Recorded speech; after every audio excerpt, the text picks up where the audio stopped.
എല്ലാവർക്കും നമസ്കാരം. ഇന്ന് ഞാൻ വന്നിരിക്കുന്നത് വളരെ സോഫ്റ്റായിട്ടുള്ള പാലപ്പത്തിൻ്റെ റെസിപ്പി ആയിട്ടാണ്. ഇതിന് മുന്നേ ഞാനൊരു വെള്ളയപ്പത്തിൻ്റെ റെസിപ്പി ഇട്ടിരുന്നു. അപ്പോൾ അത് ട്രൈ ചെയ്തിട്ട് ഒരുപാട് പേര് നല്ല അഭിപ്രായങ്ങൾ പറഞ്ഞു. അതിൽ കുറേ പേര് കമൻറ്റ് ചെയ്തിട്ടുണ്ടായിരുന്നു പാലപ്പത്തിൻ്റെ റെസിപ്പിക്ക് വേണ്ടിയിട്ട്. അപ്പോൾ ഞാനത് നിങ്ങൾക്ക് വേണ്ടി കാണിച്ചു തരികയാണ്. ഞാൻ സെയിം മെത്തേഡ് തന്നെയാണ് യൂസ് ചെയ്യുന്നത്.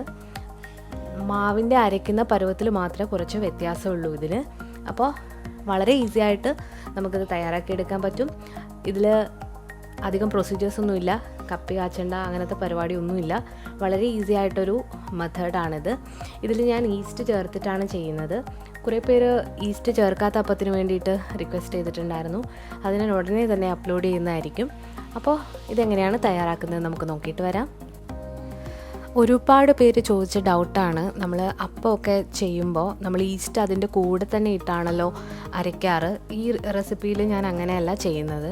അപ്പോൾ ഈസ്റ്റ് നമ്മൾ അതിൻ്റെ കൂടെ തന്നെ ഇട്ട് അരയ്ക്കേണ്ട ആവശ്യമില്ല. ശരിക്കും പറഞ്ഞാൽ ഈസ്റ്റ് പൊങ്ങാനായിട്ട് വെറും 1 മണിക്കൂർ മതി. നല്ല ചൂടുള്ള സ്ഥലങ്ങളിലൊക്കെ ആണെങ്കിൽ വെറും 1 മണിക്കൂർ കൊണ്ട് ഈസ്റ്റ് നന്നായിട്ട് പൊങ്ങിക്കിട്ടും. പിന്നെ നമ്മൾ അതിൻ്റെ കൂടെ ചേർക്കുകയാണെങ്കിൽ ഉള്ള പ്രശ്നം എന്ന് വെച്ചാൽ ഈസ്റ്റ് നന്നായിട്ട് അങ്ങ് പൊങ്ങി പുളിച്ച് പോകാനുള്ള ചാൻസ് ഉണ്ട്.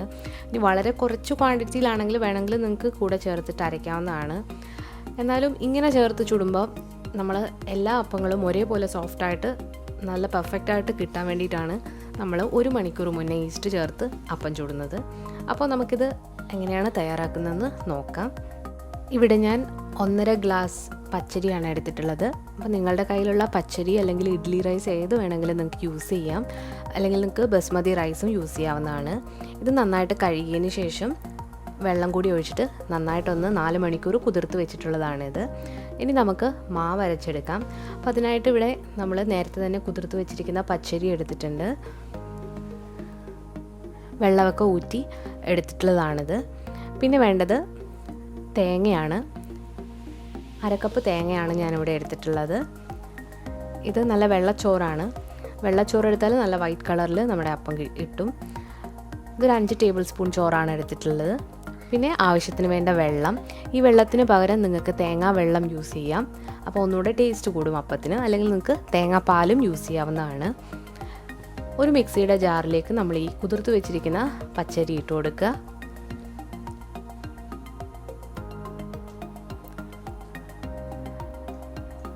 ഇട്ട് കൊടുത്തതിന് ശേഷം അതിലേക്ക് നമ്മൾ ഈ എടുത്തു വെച്ചിരിക്കുന്ന തേങ്ങ ചേർത്ത് കൊടുക്കുക. കുറച്ച് ഇളം തേങ്ങ ചേർക്കുകയാണെങ്കിൽ ഒന്നുകൂടെ നല്ല ടേസ്റ്റാണ് അപ്പത്തിന്. അപ്പോൾ തേങ്ങ ചേർത്ത് കൊടുത്തിട്ടുണ്ട്. ഇനി ഇതിലേക്ക് ഞാനിവിടെ ഒരു 5 ടേബിൾ സ്പൂൺ കുക്ക് ചെയ്ത് വെച്ചിരിക്കുന്ന റൈസാണിത്, അതുകൂടി ചേർത്ത് കൊടുത്തു.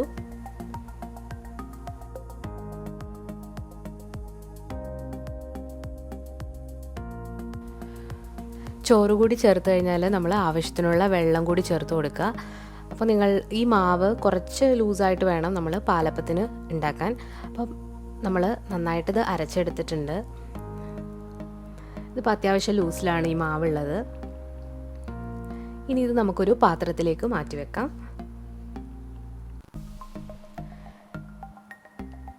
അത്യാവശ്യം വലിപ്പമുള്ളൊരു പാത്രം എടുക്കാനായിട്ട് ശ്രദ്ധിക്കുക. ഇതിനി ഒരു 8 മണിക്കൂർ അടച്ച് നല്ല ചൂടുള്ള സ്ഥലത്ത് വെക്കുക. അപ്പം മാവ് നന്നായിട്ട് പുളിച്ചു വരും.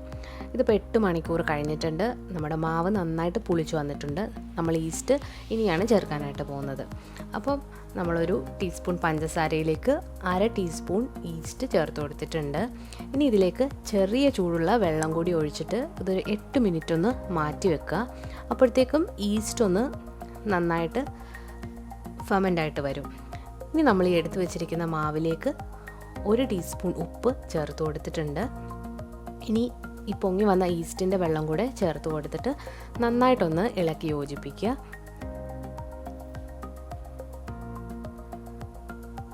നല്ല ചൂടുള്ള സ്ഥലങ്ങളിലാണെങ്കിൽ 1 മണിക്കൂർ കൊണ്ട് തന്നെ ഈ മാവ് നന്നായിട്ട് പുളിച്ചു പൊങ്ങി വരും. ഇല്ലാത്തവർ നിങ്ങൾക്ക് ഓവൻ ഉണ്ടെങ്കിൽ അതിൻ്റെ ഉള്ളിൽ ലൈറ്റിട്ട് വെച്ചാൽ ഇത് പെട്ടെന്ന് തന്നെ പൊങ്ങിക്കിട്ടും. അല്ലെങ്കിൽ നിങ്ങൾ അടുപ്പിൻ്റെ സൈഡിലോട്ടൊന്ന് വെച്ചാലും മതി. ഇതിപ്പോൾ 1 മണിക്കൂർ കഴിഞ്ഞിട്ടുണ്ട് ഈസ്റ്റ് ചേർത്തിട്ട്. നമ്മുടെ മാവ് നല്ല രീതിയിൽ പൊങ്ങി വന്നിട്ടുണ്ട്. ഇനി ഇത് പെട്ടെന്ന് തന്നെ നമുക്ക് അപ്പം ചുട്ടെടുക്കാം. അപ്പോൾ എൻ്റെ അടുപ്പെന്ന് പറയുന്നത് ഫ്ലാറ്റായിട്ടുള്ള അടുപ്പാണ്, ഇൻഡക്ഷൻ ടൈപ്പ്. അപ്പോൾ അതിൽ അപ്പച്ചട്ടി വെക്കാനായിട്ട് ഒരു വഴിയില്ല. അപ്പോൾ ഞാനൊരു സാധാരണ നോൺ സ്റ്റിക്കിൻ്റെ പാനാണ് എടുത്തിട്ടുള്ളത്. അപ്പോൾ നിങ്ങളുടെ കയ്യിൽ അപ്പച്ചട്ടി ഉണ്ടെങ്കിൽ നിങ്ങൾ അത് തന്നെ യൂസ് ചെയ്യുക. അപ്പോൾ ഇതിൽ വെച്ചിട്ടാണ് ഞാൻ അപ്പം ഉണ്ടാക്കി കാണിക്കാനായിട്ട് പോകുന്നത്. അപ്പോൾ അതിലേക്ക് കുറച്ച് എണ്ണ തടവി അതിനുശേഷം ഓരോ തവി മാവ് ഒഴിച്ചിട്ടുണ്ട്. ഓരോ തവിയും കുറച്ചുകൂടി ഒഴിച്ചിട്ടുണ്ട്. ഇനി ഇതൊന്ന് ചുറ്റിച്ചെടുക്കുക. ഇപ്പോൾ ഇതൊന്ന് ചുറ്റിച്ചെടുത്തിട്ടുണ്ട്. ഇനി ഈ മാവിൻ്റെ നടുഭാഗം കുറച്ച് തിക്നെസ് നിങ്ങൾക്ക് വേണമെന്നുണ്ടെങ്കിൽ കുറച്ച് മാവ് നടുഭാഗത്തേക്ക് ഒഴിച്ചു കൊടുക്കുക.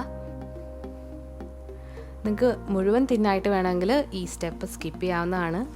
അപ്പോൾ കുറച്ച് മാവൊന്ന് നടുക്ക് ഒഴിച്ചു കൊടുത്തിട്ടുണ്ട്. ഇപ്പം നിങ്ങൾക്ക് കാണാം നല്ല ബബിൾസൊക്കെ വന്നിട്ടുണ്ട്.